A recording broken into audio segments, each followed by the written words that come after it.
Good morning, and thank you for joining me for another daily devotional. Today is Genesis chapter 19, verses 12 through 26. This is episode number 36. This is really part two of our story of the destruction of Sodom and Gomorrah. And what we saw last time in our episode number 35, the first part of Genesis chapter 19, was that two angels came to Sodom, and there they met with the person of Lot. Lot was the nephew of Abraham.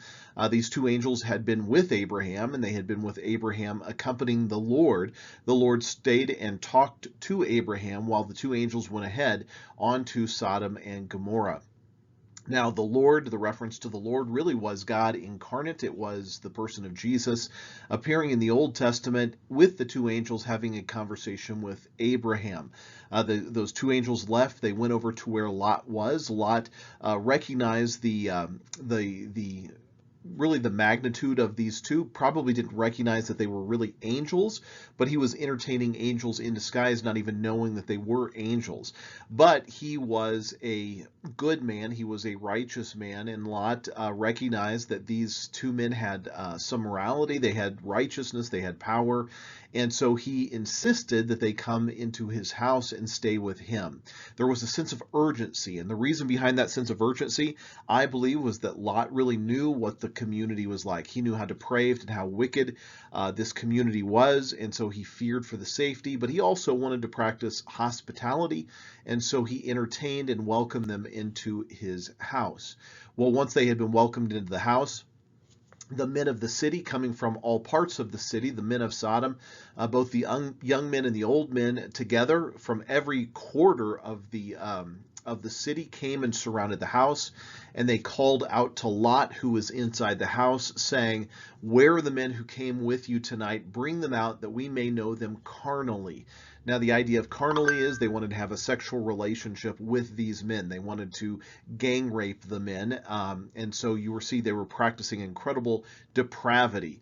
Violent and sexual gratification is what is being used in this, and that's where the name and the phrase sodomy comes from. It comes from this area of Sodom. When they were breaking the principles of hospitality, they were breaking the principles of morality, they were going against what God's desire and what God's plan for the sexual relationship really is. Well, Lot tried to appease them by offering them his daughters, his virgin daughters, that they could do whatever they pleased with, which is another act of really despicableness that Lot was doing. He was really sacrificing his daughters, which just shows that women in that culture had absolutely no value. And we're just so grateful that today that's not the case, that women have high value today, that it's not like those days. Women should be esteemed. Women should be held in high honor among all.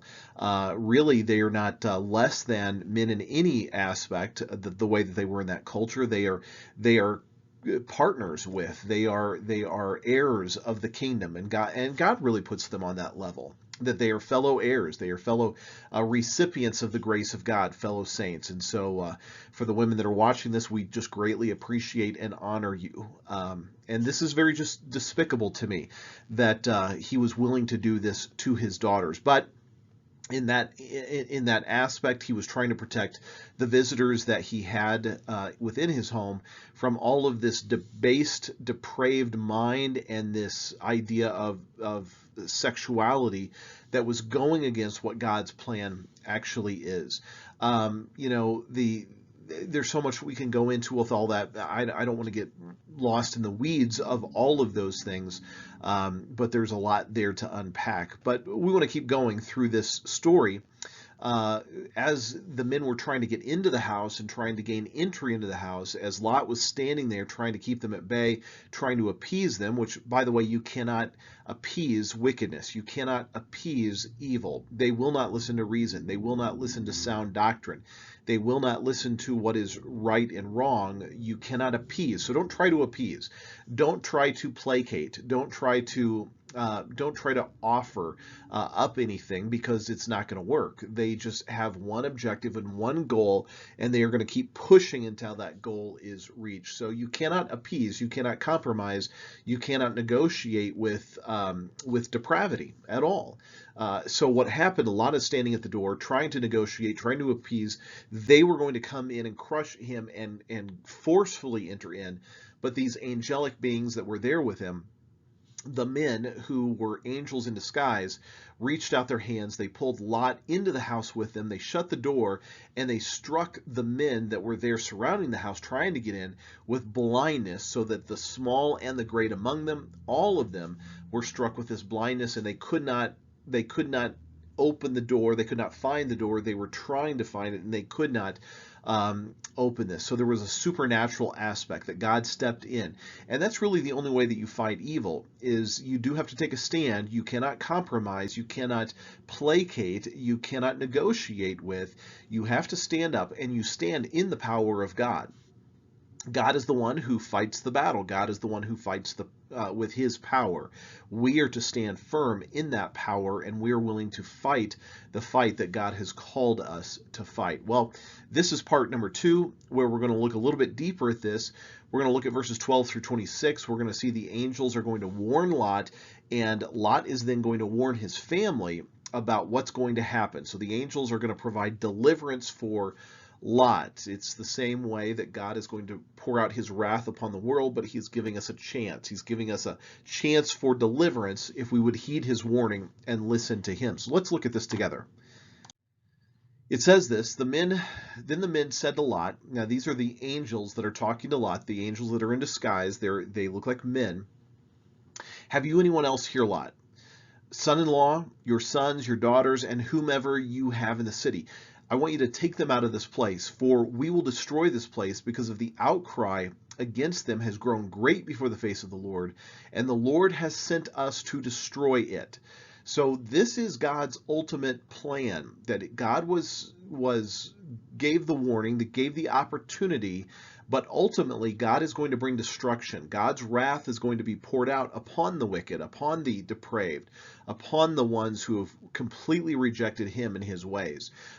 You don't have to be in that camp. You don't have to be under that. You can trust him and walk in faith with him and escape the wrath that is going to come, but there will be a wrath that will be poured out against the world. And we just have to be clear that that's what the Bible indicates. That's what the Bible points to, that there will be the wrath of God that will be poured out. So the warning that the angels gave was this, that the Lord has sent us to destroy this place. So Lot went out and spoke to his sons-in-law, who had married his daughters. So other daughters, not the two that were still virgins. These are other daughters. And he said to them, get up, get out of this place, for the Lord will destroy the city. But his sons-in-law seemed to think that he was just joking, that he's just making all of this up. Now, the angels in this story are not omniscient. They don't know everything. They know that Lot has some family members. They probably knew somewhat of the location of the family members. I mean, things that they could possibly understand. But they were warning Lot to give a warning to them. Now, when a warning is given, it is up to you whether or not you will heed the warning. There is a sense of personal responsibility that happens with every warning that is given. You can warn your loved ones. You can warn your family members. You can warn your relatives. But it is not up to you whether or not they respond. That is on them. You've done everything in your power. You have given them a warning, and now it's up to them in order to heed that warning and respond to the warning that is given. Now, this is the first time that Lot had heard from these supernatural guests that God was going to destroy Sodom and Gomorrah. Sodom was destined for judgment, but God wanted to spare Lot and his family. Now, the sons-in-law seemed to think he was joking. So this was the clear effect of Lot's life of compromise. They didn't take him serious. Lot had compromised his life multiple times, so much so that now they are not going to even believe him when their own lives are going to be at risk. When you compromise with the world and you are willing to cross the line and go into the world and be a part of the world system, Don't be surprised when people don't take you serious and just think that you're joking. And I've heard many stories of these kind of things. How can people take you seriously when your life is a train wreck? How can people take you seriously when you're willingly going headfirst into sin? When you stand firm in God's truth and you don't compromise, people will begin to take it seriously. But the more and more you compromise, the more people are going to think, oh, he's just joking. Well, we're going to get into the angels now trying to hurry Lot and his family. Let's look at that. When the morning dawned, by the way, it's interesting how dawn is when things happen. It seems like in the Bible, a lot of things happen at dawn. Just notice that little phrase that happens throughout the Bible. When Jesus began his earthly ministry, there was this dawning, this great light dawned in Galilee of the Gentiles. When the woman was caught in adultery and the Pharisees brought her before Jesus in order to stone her to death, in order to really trap Jesus, it says that she was brought there at dawn. There are incredible things that happen, and you're going to see this phrase come up time and time again. The morning dawn. God is going to do something at the dawn. The angels urged Lot, no more time. You've got no more time to waste, Lot. They urged him to hurry, saying, get up, arise, take your wife and your daughters who are here, lest you become consumed in the punishment of the city. God will bring warnings to you. You will hear the warning of God, and he will warn you about specific situations that he wants you to heed his warning. So he finally says, get up, arise, get your family together. It's time to go. We got to go now. And while he lingered, so he wasn't urgent. There was no sense of urgency. He was lingering. Why? Because the world still had hold of him. The community still had hold of him. He lingered. Well, the angels, the men, took hold of his hand, his wife's hand, and the hand of his two daughters. That's all that was going to be saved. The Lord being merciful to him, they brought him out and set him outside the city. So there was an urgency. In the urging of Lot, we see that the angels are serving as a pattern of evangelism. They went after Lot, going to him and to his house. They warned him of what was going to happen. And in plain words, they urging him to flee destruction, which is really the model of what evangelism is. You go to where people are, you warn them of what's going to happen in very plain words. Don't try to feel like you have to say too much, just plain words. Here's what's going to happen. Here's the destruction is coming. You need to be urgent about this. And that's what evangelism is all about. So Lot was not urgent, though. He was lingering. Too much of Lot's heart was in Sodom, that he didn't have the urgency to leave the city the way that he should have had this. He had a lack of urgency when it comes to obeying God, even when it's necessary and good, which is, by the way, a very common sign of compromise and a backslidden condition when you lack the urgency to obey what God is telling you to do. Well, they brought him outside of the city in order to try to spare him of the things that were going to happen. Now, let's look at the escape from Sodom. Here's what it says. So it came to pass, when they had brought them outside, that he said, escape for your life. Do not look behind you, nor stay anywhere in the plain. Keep going. Escape to the mountains, lest you be destroyed. Then Lot said to them, please, no, my lords. Indeed, now your servant has found favor in your sight, and you have increased your mercy, which you have shown me by saving my life. That's what's called grace. You have given me mercy by saving my life. That's what God does for us. He pulls us out of the destruction that is going to come, and he gives us his grace and mercy so that we can have our lives saved. But Lot is still too drawn to Sodom. But I cannot escape to the mountains, lest some evil overtake me and I die. Let's keep going. See now, this city is near enough to flee to, and it is a little one. Please let me escape there. Is it not a little one? And my soul shall live. And the angel said to him, See, I have favored you concerning this thing also, and that I will not overthrow this city for which you have spoken. Hurry, escape there, for I cannot do anything until you arrive there. Therefore, the name of the city was called Zor. So, the angel gave him a very specific warning. He seemed urgent to rescue Lot. He was more urgent to rescue Lot than the family of Lot was to be rescued. This is kind of a strange thought, but it's very common in spiritual things. You're going to have more urgency than the people that you're really witnessing to. They don't feel as urgent as you do, but there are things in your life that you're going to feel very, very urgent about. He warned them, don't look back, but he also gave them this little city that he could escape to. You don't have to go to the mountains. You just need to escape to this city, because as soon as you do, that's when the destruction was going to come. So let's look just one more set of verses. The sun had risen upon the earth when Lot entered Zor. Then, as soon as he entered it, the Lord rained brimstone and fire on Sodom and Gomorrah from the Lord out of the heavens. By the way, this is a wonderful parallel of the events that are going to happen in the trumpet judgments or the trumpet warnings in the book of Revelation. If you've not listened to the Revelation series, I would encourage you to do so. In the book of Revelation, we have some incredible events that are going to happen. You have 7 seals that are first going to happen. Those are the unleashing of the scroll that is going to be read by God, that is going to be the covenant agreement that God had made that has now been broken. So he's going to be reading off the judgments that are going to happen. Secondly, you have a series of what's called trumpets. Trumpets are the warning signs to the people that the end is coming. Then after the trumpets, you have the actual bowls of wrath that are going to be poured out upon the world. That's God's destruction that's going to happen. Now, in the trumpet judgments, there are several different trumpets that are related to this kind of hail that is coming out of heaven. The hail is on fire.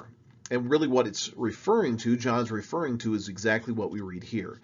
The Lord is raining brimstone and fire, this time not on Sodom and Gomorrah, but on the world, from the Lord out of the heavens. So God overthrew those cities, all the plain, all the inhabitants of the cities, and what grew on the ground. Now remember, what did the angels warn Lot when he escaped? Don't anybody in your family look back. Don't look back to what is behind you. Well, what did his wife do? His wife looked back behind him, and she became a pillar of salt. Now, interesting ideas behind this concept of looking back. Looking back is a longing for the old life. Looking back may be a longing for the old relationship. Looking back may be longing for an old girlfriend or boyfriend. Looking back is longing for a different way that I lived. Looking back is a longing for the sin that I have broken away from. It's looking back to the past that God wants me to turn away from and look forward to what He is going to do in my life. There are too many people that live their life with a rear view mentality, always looking back at what they had, always looking back at who they were and longing for those days. In this same situation, there is a story of a woman who now is looking back to a situation that she had been warned about, not to look behind you. Just a few verses earlier, remember the angel said, do not look behind you. Now, there's all kinds of things that we can relate this to, but I just want you to be thinking for yourself, are there any areas of your life that you are looking back to rather than looking forward to your deliverance? Is there anything that you're longing for in your past instead of looking to what God is doing? Are you looking back at a world that is passing away and ripe for judgment, or are you looking forward to what God is going to do and what God has been doing in your life? I would encourage you to keep looking forward to what God is doing, keep trusting in Him, have a sense of urgency to obey Him and to tell others and to warn others to flee from the wrath of God that is going to come. Well, next time we're going to pick it up in verse 27. We're going to finish out the rest of this chapter, part 3, and we will keep moving forward through the book of Genesis. Thank you so much for joining me today, and I hope that this was a helpful devotional. I hope you got something out of this, and I look forward to seeing you again very soon. God bless, and we'll see you next time.